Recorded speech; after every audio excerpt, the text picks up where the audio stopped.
अस्सलाम वालेकुम। Welcome to another biology lecture. और आज का हमारा टॉपिक ऑफ डिस्कशन है usages of bacteriophage in genetic engineering. Bacteriophage जो कि एक वायरस होता है, उसे हम जेनेटिक इंजीनियरिंग में कैसे और कहाँ यूज़ कर सकते हैं, ये आज हम देखेंगे। तो सबसे पहले जेनेटिक इंजीनियरिंग को डिस्कस करते हैं। Genetic mean related to genetic makeup और related to gene, and engineering mean to manipulate to change something. So genetic engineering is the manipulation in genetic makeup. Genetic makeup यानी DNA के अंदर जब हम कोई चेंजेस करते हैं तो उसे जेनेटिक इंजीनियरिंग कहा जाएगा। अब जेनेटिक इंजीनियरिंग की एक ब्रांच है जिसे रिकम्बिनेंट डीएनए टेक्नोलॉजी कहा जाता है, जिसमें दो या दो से ज़्यादा सोर्सेज से डीएनए को रिकम्बाइन किया जाता है। सपोज एक ह्यूमन सोर्स है, दूसरा बैक्टीरिया का सोर्स है, इन दोनों के डीएनए को रिकम्बाइन किया जाएगा, इन दोनों के डीएनए को आपस में जोड़ा जाएगा तो रिकम्बिनेंट डीएनए बनेगा, और इस टेक्निक को रिकम्बिनेंट डीएनए टेक्नोलॉजी कहा जाएगा। तो रिकम्बिनेंट डीएनए टेक्नोलॉजी के अंदर बैक्टीरियोफेज जो आज का हमारा टॉपिक है, इसका बहुत इंपॉर्टेंट रोल है, वो ही आज हम इस लेक्चर में देखेंगे। ठीक है। सो सबसे पहले तो हमने समझना है कि जो जीन हम दो डीएनए को रिकम्बाइन क्यों करते हैं। ठीक है। रिकम्बाइन इसलिए करते हैं, सपोज ह्यूमन इंसुलिन जीन है, उसको हमने ह्यूमन बॉडी से निकालना है और कोई ऐसा होस्ट देखना है जहाँ पर वो ह्यूमन इंसुलिन जीन एक्सप्रेस हो, ट्रांसलेट हो और उससे प्रोटीन बने, उससे इंसुलिन बने।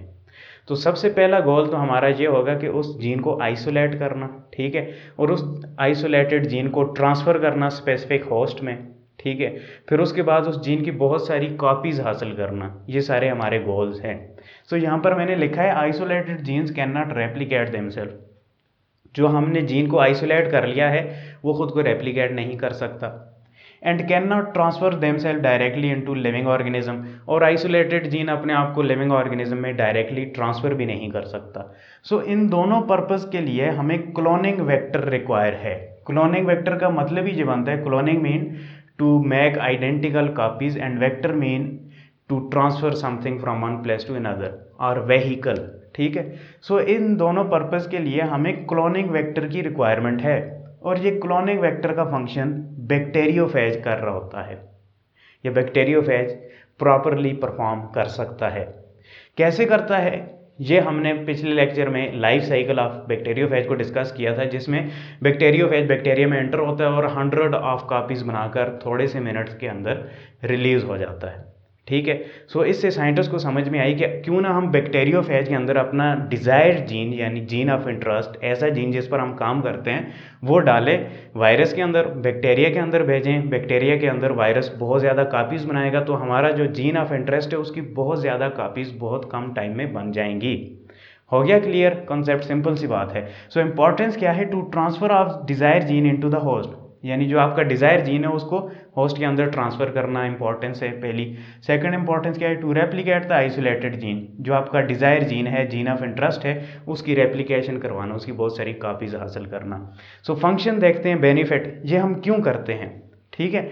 To replicate produce unlimited copies of desire gene, importance वाली लाइन है, लेकिन यहाँ पर समझनी है आपने कि हमने अपने डिज़ायर जीन की बहुत ज़्यादा कापीज़ हासिल करनी है। बहुत ज़्यादा कापीज़ क्यों हासिल करनी है कि जीन को जिस तरीके से हमने आइसोलेट किया है ह्यूमन बॉडी से, उस तरीके से हम बहुत ज़्यादा जीन आइसोलेट नहीं कर सकते, क्योंकि वो बहुत टाइम कंज्यूमिंग है, कॉस्टली है, मुश्किल है।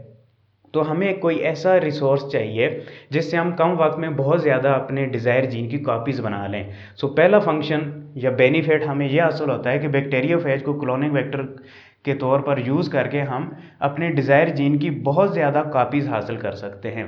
एंड देन सेकंड फंक्शन की तरफ चलते हैं, फॉर स्पेसिफिक प्रोडक्शन। और बैक्टीरियोफेज को यूज़ करके ही हम जब ट्रांसफ़र करते हैं डिज़ायर जीन की इनटू स्पेसिफिक होस्ट, और बैक्टीरियोफेज का होस्ट क्या होता है, बैक्टीरिया, तो बैक्टीरिया के अंदर हम कोई स्पेसिफिक प्रोटीन की ट्रांसलेशन या प्रोडक्शन हासिल कर सकते हैं। For example human insulin gene. अब ह्यूमन इंसुलिन जीन जो है वो बैक्टीरिया सेल के अंदर भी प्रोड्यूस हो सकती है अगर हम ह्यूमन इंसुलिन का जीन बैक्टीरिया में डाल दें। तो क्या हो सकता है, बैक्टीरियोफेज के ज़रिए हम अपना इंसुलिन जीन बैक्टीरिया के अंदर भेज सकते हैं, सेंड कर सकते हैं और बैक्टीरिया उससे इंसुलिन प्रोड्यूस कर सकता है। तो आपको समझ आ गया ना कितना बेनिफिट हो सकता है। तो देखते हैं कि ये मैकेनिज्म, ये प्रोसेस किया कैसे जाता है। यहाँ पर देखिए जी, सबसे पहले तो हमारे पास कोई जीन ऑफ इंटरेस्ट होना चाहिए जिस पर हमने काम करना है। So here we have DNA, suppose ये ह्यूमन डीएनए और इसमें ये जो पोर्शन है ये इंसुलिन का जीन है, इसे हम जीन ऑफ इंटरेस्ट कहते हैं। इसको कट किया जाता है, कुछ रिस्ट्रिक्शंस एंजाइम होते हैं जो स्पेसिफिक पोर्शन पर जाकर कट लगाते हैं और ये जीन आपको हासिल हो जाता है। अब दूसरा काम क्या करना है कि इस जीन को फेज के डीएनए के अंदर डालना है, क्योंकि हमने बैक्टीरियोफेज का ही टॉपिक शुरू किया हुआ है ना, बैक्टीरियोफेज को ही यूज़ कर रहे हैं। सो बैक्टीरियोफेज के अंदर इस जीन को इंसर्ट करना है। उसके लिए भी एंजाइम्स होंगे, कट लगाएंगे, बैक्टीरियोफेज का डीएनए खुल जाएगा और फिर एक और एंजाइम होगा जिसे लाइगेज बोलते हैं, जो कि इस जीन को आकर बैक्टीरियोफेज के डीएनए में इंसर्ट कर देगा। So gene is incorporated into the phage DNA. हमारा जीन ऑफ इंटरेस्ट अब फेज डीएनए का पार्ट बन चुका है। अब इस डीएनए को रिकम्बिनेंट डीएनए कहते हैं, जो हमने शुरू में डिस्कस किया। दो सोर्सेज से डीएनए रिकम्बाइन हो गए तो रिकम्बिनेंट डीएनए बन गया, एक ह्यूमन सोर्स एक फेज का सोर्स, सो रिकम्बिनेंट डीएनए। और इस टेक्नोलॉजी को रिकम्बिनेंट डीएनए टेक्नोलॉजी बोलते हैं। अब ये जो फेज है ये क्या करेगा, एज वेक्टर का काम करेगा। ठीक है, वेक्टर का काम ये यहाँ पर करेगा कि यहाँ से ये बैक्टीरिया के अंदर एंट्री शुरू कर देगा, बैक्टीरिया के अंदर एंट्री करेगा। लाइफ साइकिल ऑफ बैक्टीरियोफेज में जैसे हमने तरीक़ेकार पढ़े थे कैसे एंट्री करते हैं, वैसे ही एंट्री कर देगा। अब जब ये एंट्री करेगा तो इसके जीनोम के अंदर हमारा डिज़ायर जीन भी प्रेजेंट है, यहाँ पर आप देख सकते हैं। तो ये बैक्टीरियल डीएनए है, ठीक है, ये phase plus gene of interest वाला जीनोम है, या इसे हम रिकम्बिनेंट डीएनए कह सकते हैं। ये इंटर हो चुका है। अब आपको पता है कि फेज क्या करता है, कंट्रोल हासिल कर लेता है बैक्टीरियोफेज के ऊपर और बैक्टीरिया के डीएनए को डिग्रेड कर देता है और बैक्टीरिया की सेलुलर मशीनरी को अपने फंक्शन फ़ायदे के लिए यूज़ करता है। तो क्या होगा, ये फेज का जो जीनोम है ये रेप्लिकेशन स्टार्ट कर देगा, इसकी बहुत ज़्यादा कापीज़ बनना शुरू हो जाएंगी।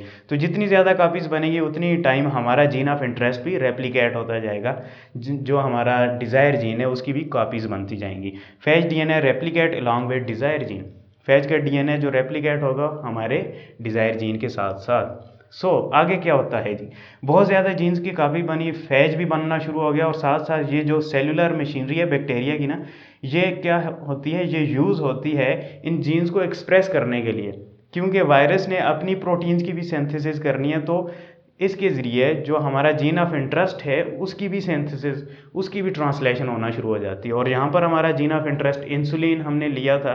सो इंसुलिन जो है उसमें ट्रांसलेशन होती है इंसुलिन के जीन में और इंसुलिन की प्रोडक्शन होना शुरू हो जाती है। और जब ज़्यादा प्रोडक्शन होती है वायरसेस भी बनते हैं, वायरस बैक्टीरियल सेल को तोड़कर रिलीज़ हो जाते हैं न्यू सेल्स के अंदर, वहाँ पर अपना साइकिल स्टार्ट करते हैं और पीछे हमारे पास इंसुलिन बचती है। वो इंसुलिन हम एक्सट्रैक्ट कर लेते हैं और उसको प्योरीफाई किया जाता है और फिर मेडिसिनल पर्पसेस के लिए यूज़ किया जाता है। होपफुली आपको ये मेरा लेक्चर समझ में आया होगा। नेक्स्ट लेक्चर तक के लिए मुझे इजाज़त दें। शुक्रिया, अल्लाह हाफिज़।